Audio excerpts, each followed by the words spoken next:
I don't deserve to be here. They're all better than me. I'm not that talented. I'm gonna mess it up. I should have been better. I'm never good enough. I'm never good more enough. by now. I haven't done enough. What will they think? I don't deserve to be here. Want to die. I wish I could disappear. I don't want to be here. We're all better. Never We're good good enough. enough. Never good enough.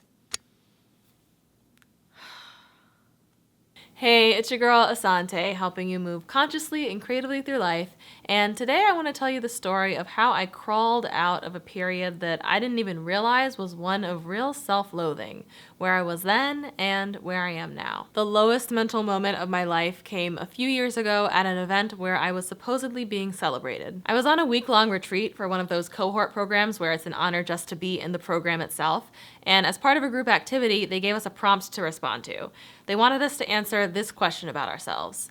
What makes you remarkable? And when I saw that on the agenda, I thought to myself, what are we, in kindergarten? I've done plenty of remarkable things, whatever. Your girl was over it before it began. But there's a catch. When the facilitator explains the exercise, they say that we can't say something like, I'm remarkable because I got into this cohort, or because I got this award. It can't be something that superficial. We have to think about something deeper, something really inherent to ourselves as people. I had based so much of my life and goals around achievement, getting straight A's, getting into the school play, performing at the recital, getting into Harvard, getting an impressive job, winning most outstanding student in my second grade karate class. Yes, I did keep the trophy. I'd been so focused on achievement that when you took all those away, I felt like I had nothing.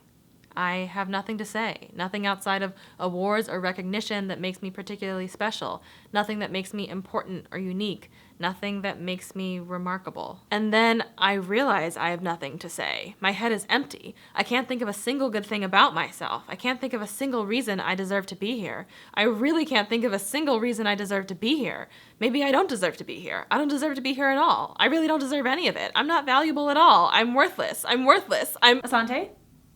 When I get called on, I shake my head because I know that if I try to speak, I'll start crying, and luckily you can skip sharing your answer with the group if you don't want to, and the activity goes on and the day goes on, but I don't. I'm trapped in a doom spiral of cannibalizing thoughts, eating away at myself until the tears I'm suppressing start streaming down my trying to keep it together but definitely not face, and I can feel myself breaking, and I run out of the room. Thus began the worst mental episode of my life. I felt trapped in a prison of my own making, curled in a ball, feeling like I couldn't breathe, gasping for air, shaking and crying uncontrollably for about an hour. And I felt even more mortified because I was in the presence of other people, other impressive people in this program, who of course came to find me and see if I was okay, which I was not. So layered on top of my self-loathing was utter embarrassment. Like, on several levels, I just wanted to die. But eventually, I shift my focus from how terrible this is and how terrified I am of my brain caving in on itself to focusing on just being able to breathe, getting air into my lungs, inhaling, exhaling, and eventually I felt like I could breathe again, and eventually I could be in reality again, and eventually the bars of the mental prison fell away. It took a complete mental collapse for me to realize that there was something deeply wrong with the way I was thinking about myself, and that I had some serious personal work to do. I wasn't immediately sure what about that exercise had set me off, but my later response was telling. At the end of that day, the facilitator asked people who hadn't shared before to share one thing that made them remarkable, and by that time, I had managed to think of one single thing.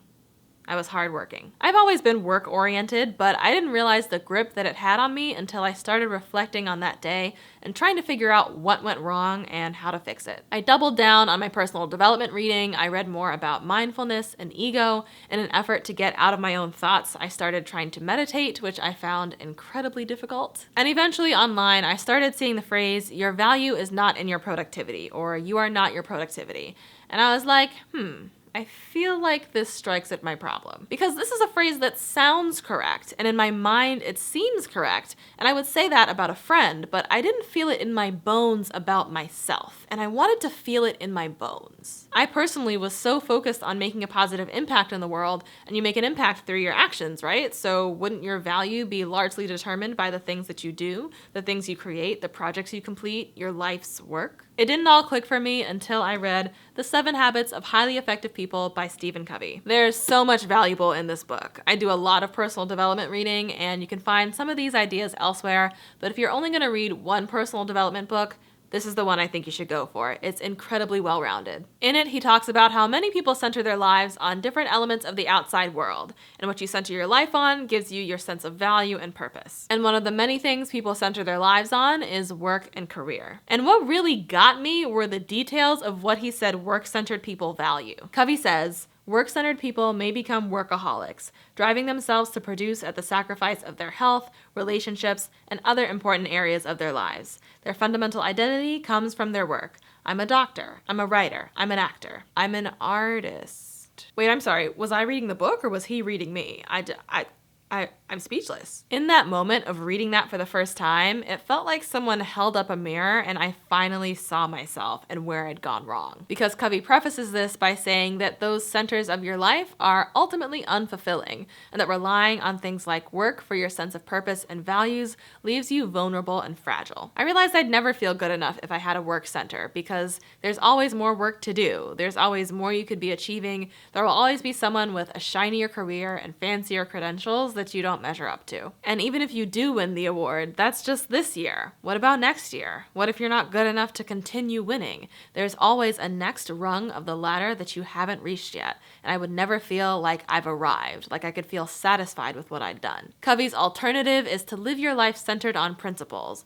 on those values that you determine your life should embody. So I began the process of separating my identity from my work and figuring out why I love myself, not just because I do the work, but because of how I do the work, because of the way I walk through the world and the presence that I have for the people around me, because of the values that I embody. I think part of why this was so hard for me to see before is that it required me to push against my socialization and unlearn the mindset that I learned in school. When you're stuck in the trap of individualism and merit and economic measures of success, you don't see it as a trap or as a framework. It just seems like the way the world is. And my place in the world was determined by my value within that framework. You're praised for getting straight A's, getting on honor roll, getting into a good college, getting a good job after school, making a lot of money, winning awards and prizes. Career recognition and academic achievement have become entire cultural events. The Oscars, the Grammys, Forbes 30 Under 30, the Scripps National Spelling Bee, Harvard's commencement address. That's what you learn to value.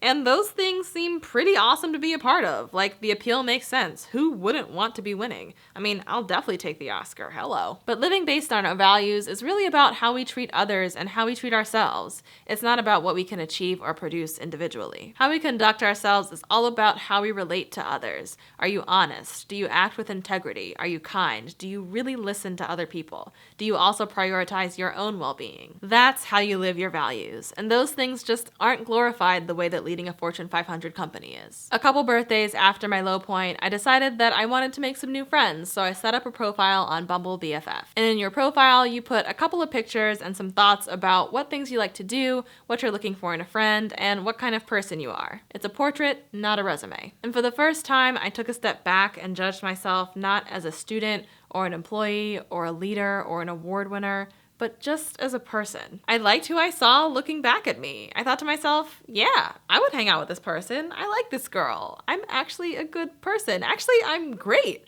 And I cried because that was the first time I really felt it in my bones. It took about 2 years for me to process and do the reading and the reflecting to be confident in my own sense of self. It also took that time to see how I was living out my values, to see my own resiliency, to get more experiences under my belt, to prove to myself that I inherently do well for particular reasons. And it took that time for me to trust my brain not to collapse in on itself again. Which it hasn't, and since I fundamentally shifted the foundation of my identity, it's not something I worry about happening again. Trust me, once I put my past personal struggles out on the internet, they've been resolved. While I still value achievement, I still have moments of work grind, and I think I'll always have a sense of satisfaction when I do receive some sort of accolade.